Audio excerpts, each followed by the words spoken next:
Haleluya, puji Tuhan, shalom dan selamat malam. Salam damai sejahtera di dalam cinta kasih daripada Tuhan Yesus Kristus. Kepada Bapak, Ibu, Saudara semua adalah anak-anak Tuhan Yesus. Bersama saya adalah anak Yesus yang disayang, dicinta oleh Tuhan Yesus. Tuhan Yesus sangat baik.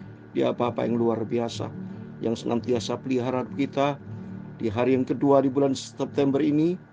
Biar Yesus senantiasa bersama kita dan kita mau selalu dekat dengan Tuhan. Kita tidak terlepas dari dosa dan salah, tapi kita minta ampun sama Tuhan.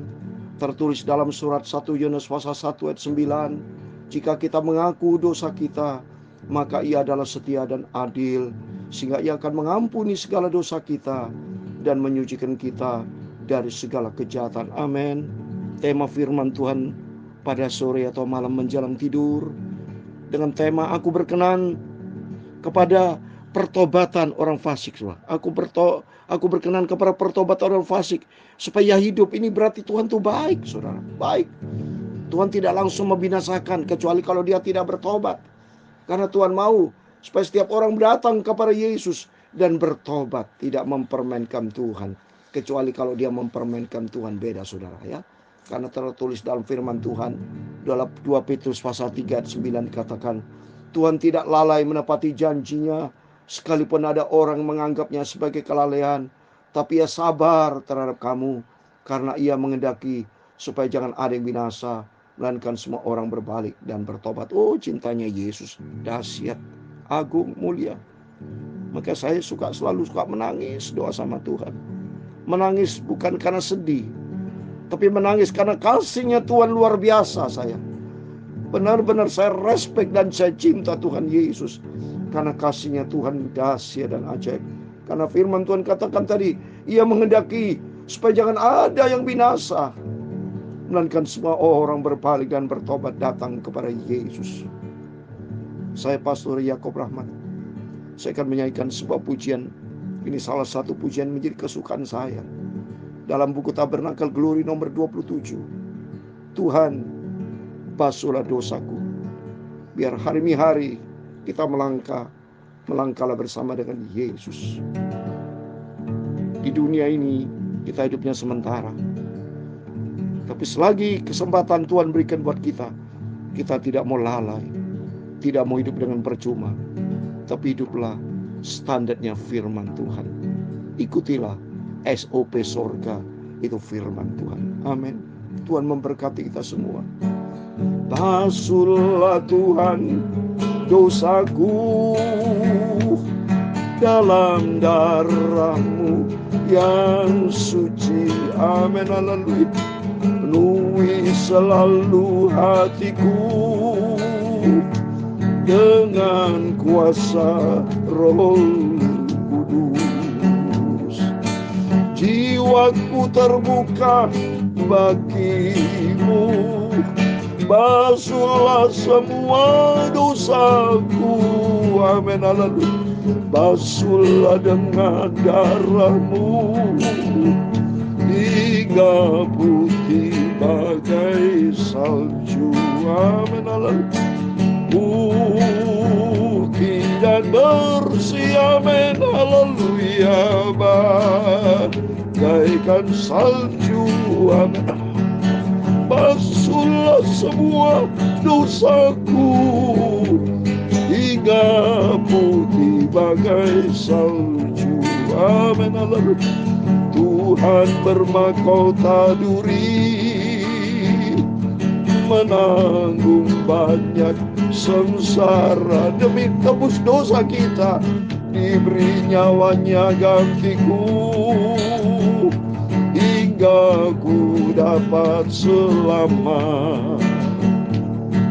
Basuhkanlah Tuhan hatiku, agar hamba jadi milik-Mu. Amin. Basuhlah dengan darah-Mu hingga putih bagai salju. Amin.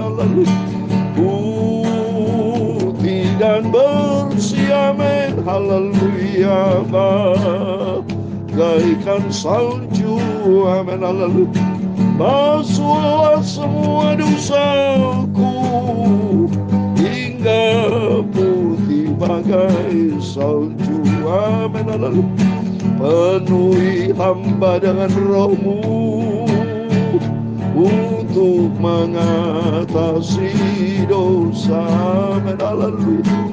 Sucikan hatiku ini, jadikan hamba kabar-Mu.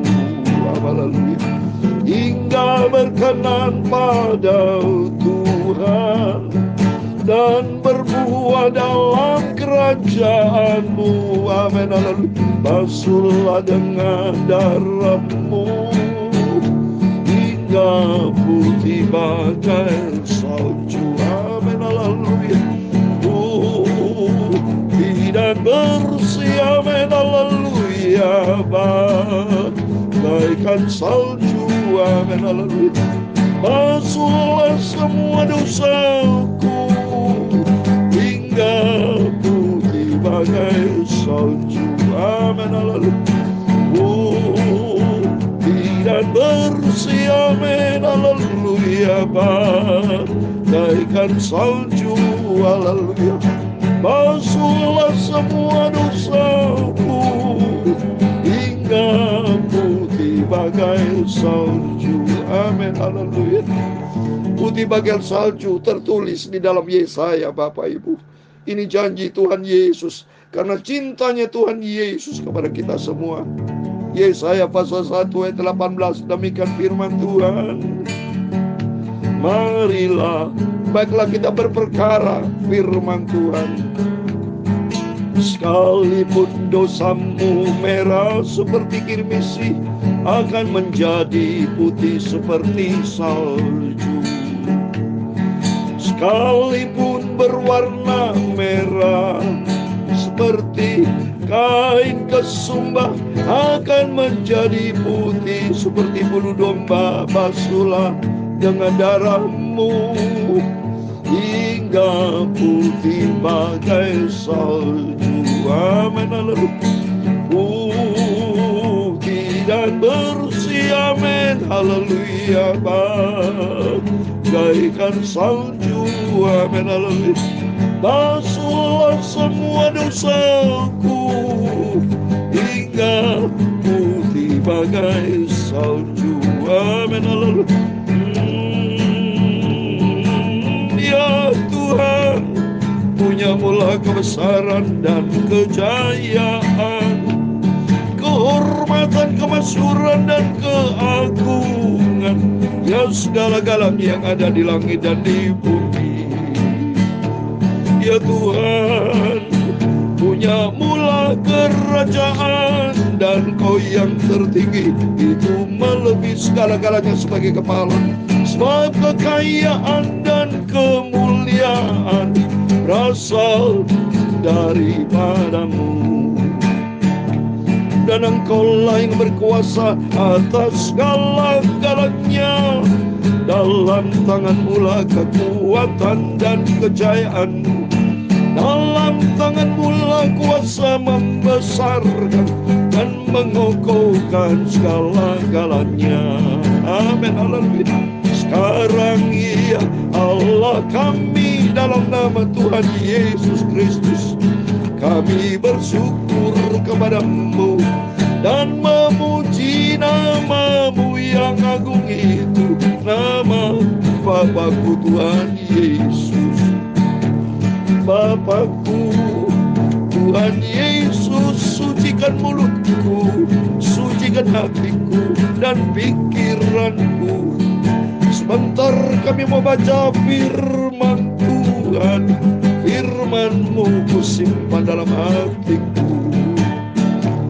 Terima kasih Bapa Tuhan Yesus, Engkau sangat baik, kasih-Mu amat sempurna. Bawalah diriku kepada firman-Mu, berjalan dalam kebenaran-Mu. Ampuni Bapa semua dosaku, semua salahku. Ampun Bapa. Basuhlah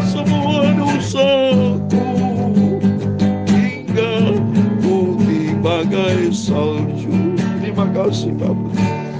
Malam hari ini sebelum kami tidur Bapa, kami datang kepada Engkau Yesus, supaya Kau bersihkan hidup kami, supaya kami tidak hidup di dalam dosa, tapi bertobat hidup di dalam kebenaran-Mu Bapa. Melangkah di dalam rencana-Mu yang sempurna. Hari hidupku dibasuh oleh darah Yesus, kuasa Roh Kudus, dengan firman-Mu yang sempurna. Terima kasih Bapa. Dalam nama Tuhan Yesus Kristus, kami hamba-Mu berdoa mengucap syukur. Haleluya. Amin. Puji Tuhan. Terima kasih kepada Bapa kita Tuhan Yesus Kristus yang sangat baik. Saya menangis karena kasih-Nya Tuhan luar biasa. Saya dipelihara sama Tuhan sampai detik ini. Bersama Bapak Ibu, ini anugerah Tuhan. Biar kesempatan yang Tuhan berikan buat kita, jangan kita lalai. Mari kita mau senantiasa bertobat, saudara. Karena janji Tuhan, firman Tuhan, aku berkenan kepada pertobatan orang fasik, supaya hidup. Amin. Silakan orang fasik dengan kefasikannya, tapi bertobatlah. Masih ada kesempatan. Datanglah kepada Yesus, supaya Yesus satu-satunya Tuhan Juru Selamat kita. Amin. Mari kita kembali kepada firman Tuhan. Puji Tuhan. Saya mau baca Yesaya pasal 33. Puji Tuhan, hari demi hari kita melangkah terus dengan firman Tuhan. Biar hari demi hari kita diisi dengan firman Tuhan. Ayat yang satu demikian firman Tuhan. Lalu datanglah firman Tuhan kepadaku, hai anak manusia, berbicaralah kepada teman-temanmu sebangsa dan katakan kepada mereka, kalau aku mendatangkan pedang atas suatu negeri, dan bangsa negeri itu mengambil seorang dari antara mereka dan menetapkan dia menjadi penjaganya, dan menjaga melihat pedang itu datang atas negerinya, lalu meniup sangkakala untuk memperingatkan bangsanya. Kalau ada seorang yang memang mendengar suara sangkakala itu, tapi ia tidak mau diperingatkan, sehingga sesudah pedang itu datang ia dihabiskan, darahnya tertimpa kepadanya sendiri. Ia mendengar suara sangkakala, tapi ia tidak mau diperingatkan, darah yang tertimpa kepadanya sendiri. Kalau ia mau diperingatkan, ia menyelamatkan nyawanya. Sebaliknya penjaga yang melihat pedang itu datang, tapi tidak meniup sangkakala dan bangsanya tidak dapat peringatan, sehingga sesudah pedang itu datang, seorang dari antara mereka dihabiskan, orang itu dihabiskan dalam kesalahannya. Tapi aku akan menuntut pertanggungjawab atas nyawanya dari penjaga itu. Dan kau anak manusia, aku menetapkan engkau menjadi penjaga bagi kaum Israel. Bila mana engkau mendengar suatu firman daripadaku, peringatkanlah mereka demi namaku. Kalau aku berfirman kepada orang jahat, hai orang jahat, engkau pasti mati. Dan kau tidak akan berkata apa-apa untuk memperingatkan orang jahat itu, supaya bertobat dari hidupnya. Orang jahat itu akan mati dalam kesalahannya, tapi aku akan menuntut pertanggungjawab atas nyawanya daripadamu. Tapi jikalau engkau memperingatkan orang jahat itu supaya bertobat dari hidupnya, tapi ia tidak mau bertobat, ia akan mati dalam kesalahannya. Tapi engkau telah menyelamatkan nyawamu. Jadi jelas Bapak, ini maksudnya ayat ini. Kalau kita tahu ada seorang itu berdosa kepada Tuhan, kita tahu, nasihati dia saudara, supaya dia bertobat. Kalau dia bertobat, biarpun tadi dia berdosa, tapi dia bertobat, dia selamat. Kecuali kalau dia tidak bertobat. Tapi kalau kita tahu dia berdosa, kita tidak memberikan nasihat, kita salah. Makanya kita, kata Tuhan, dituntut. Dia menuntut tanggung jawab atas nyawanya daripadamu. Tapi jika engkau memperingatkan orang jatuh supaya bertobat, ayat 9 dari hidupnya, tapi ia tidak mau bertobat, ia akan mati dalam kesalahannya. Tapi engkau telah menyelamatkan nyawamu. Jadi kita sudah benar, karena sudah memberikan nasihat. Berikutnya, baguslah ayat-ayat ini saudara ya, supaya membawa kita selalu bertobat, hidup di dalam firman Tuhan. Ayat yang ke-10. Dan engkau anak manusia, katakan kepada kaum Israel, kamu berkata demikian, begini, pelanggaran kami dan dosa kami sudah tertanggung atas kami, dan karena itu kami hancur. Bagaimana kami dapat tetap hidup? Katakanlah kepada mereka, demi aku yang hidup, demikian firman Tuhan Allah, aku tidak berkenan kepada kematian orang fasik, melainkan aku berkenan kepada pertobatan orang fasik itu dari kelakuannya, supaya bertobat. Bertobatlah dari hidupmu yang jahat itu. Mengapa kamu akan mati, hai kaum Israel? Dahsyatnya Tuhan, baiknya. Tuhan tidak menghindari kematian dalam dosa, tapi Tuhan mau supaya kita hidup bertobat di dalam kebenaran firman Tuhan. Makanya Tuhan mau supaya kita bertobat seperti firman Tuhan tadi. Dia sabar menanti kita sabar. Dan oleh karena itu kalau kita berdosa segera minta ampun sama Tuhan Yesus, supaya kita melangkah di dalam kebenaran Tuhan. Ayat 12. Dan kau anak manusia, katakanlah kepada teman-temanmu sebangsa, kebenaran orang benar tidak menyelamatkan dia pada waktu ia jatuh di dalam pelanggaran. Dan kejahatan orang jahat tidak menyebabkan dia tersandung pada waktu ia bertobat dari kejahatannya. Dan orang benar tidak dapat hidup karena kebenarannya pada waktu ia berbuat dosa. Jadi seandainya kita hidup di dalam kebenaran, tapi kita berdosa, ya kita tanggung kesalahan dosa. Oleh karena itu harus kita bertobat. Maka pengertian bertobat harus tiap saat bertobat. Sadar hidup di dalam firman Tuhan. Tapi tidak boleh main-main, saudara. Nanti saya bacakan ayatnya ya. Saya baca dulu ayat 13 sampai selesai. Kalau aku berfirman kepada orang benar, engkau pasti hidup. Tapi yang mengendalikan kebenarannya dan ia berbuat curang, segala perbuatan-perbuatan kebenarannya tidak akan diperhitungkan, dan ia harus mati dalam kecurangan yang diperbuatnya. Jadi kalau seandainya orang benar, sudah saya terangkan tadi, dia tetap berdosa, tidak bertobat, dia tetap mati dalam kesalahannya, saudara ya. Jadi jelas tidak boleh mempermainkan Tuhan. Ayat 14. Kalau aku berfirman kepada orang jahat, engkau pasti mati, tapi ia bertobat dari dosanya serta melakukan keadilan dan kebenaran. Orang jahat itu mengembalikan keadaan orang, ia membayar ganti rapasannya, menurut peraturan-peraturan yang memberi hidup, sehingga tidak berbuat curang lagi. Ia pasti hidup, ia tidak akan mati. Semua dosa yang diperbuatnya tidak akan diingat lagi. Ia sudah melakukan keadilan dan kebenaran, maka ia pasti hidup. Tapi teman-temannya sebangsa berkata, tindakan Tuhan tidak tepat, padahal tindakan mereka yang tidak tepat. Ayat 18. Jika orang benar berbalik dari kebenarannya dan melakukan kecurangan, ia harus mati karena itu. Sebaliknya, kalau orang fasik bertobat dari kefasikannya dan ia melakukan keadilan dan kebenaran, ia pasti hidup kembali. Hidup karena itu. Ayat 20 yang terakhir. Tapi kamu berkata, tindakan Tuhan tidak tepat. Aku akan menghakimi kamu masing-masing menurut kelakuannya. Hai kaum Israel. Amin. Demikian firman Tuhan sudah kita baca. Yesaya pasal 33 ayat 1 sampai 20 tentang pertobatan. Ya. Dia orang fasik dan orang benar. Jadi 3 poin. Bertobat, orang benar, dan orang fasik. Setiap kita orang berdosa, tapi mari kita bertobat. Karena firman Tuhan katakan dalam Ibrani pasal 10 26 dikatakan demikian. Sebab jika kita sengaja berbuat dosa sesudah memperoleh pengetahuan tentang kebenaran, maka tidak lagi korban untuk menghapus dosa itu. Jadi kalau kita sudah tahu tentang kebenaran, kalau kita sengaja berbuat dosa, maka kita menanggung resiko itu. Jadi kita tidak boleh sengaja berbuat dosa, tapi mari kita bertobat, datang kepada Yesus. Di situ ada pengampunan yang Tuhan berikan dalam kehidupan kita. Mari kita mau berdoa, minta ampun sama Tuhan. Tuhan, putihkan, bersihkan hidupku, putih seperti salju. Tuhan, ampuni kita semua.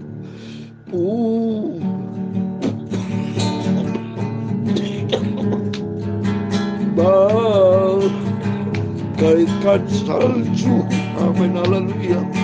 Basuhlah semua dosaku hingga putih bagai salju, amin, haleluya. Putih dan bersih, amin, haleluya. Bagaikan salju, ampun Tuhan. Basuhlah semua dosaku hingga putih bagai salju, amin, haleluya. Putih dan bagaikan salju, haleluya. Basuhlah semua dosaku hingga putih bagai salju, amin, haleluya.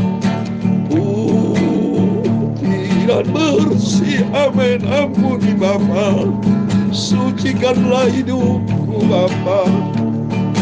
Basuhlah semua dosaku hingga putih bagai salju, amin, amin. Tuhan memberkati engkau dan melindungi engkau. Tuhan menyinari engkau dengan wajah-Nya dan memberi engkau kasih karunia. Tuhan menghadapkan wajah-Nya kepadamu dan memberi engkau damai sejahtera. Bapa kami yang di surga, dikuduskanlah nama-Mu, datanglah kerajaan-Mu, jadilah kehendak-Mu di bumi seperti di surga. Berikanlah kami pada hari ini makanan kami yang secukupnya, dan ampunilah kami akan kesalahan kami, seperti kami juga mengampuni orang bersalah kepada kami. Dan janganlah membawa kami ke dalam pencobaan, tetapi lepaskanlah kami daripada yang jahat. Karena Engkaulah yang mempunyai kerajaan dan kuasa dan kemuliaan sampai selama-lamanya. Amin. Tuhan Yesus memberkati Bapak Ibu Saudara semua. Mari kita semua bertobat, berdoa minta ampun sama Tuhan. Kita mau rendah hati datang kepada Yesus. Kita akui kita orang berdosa.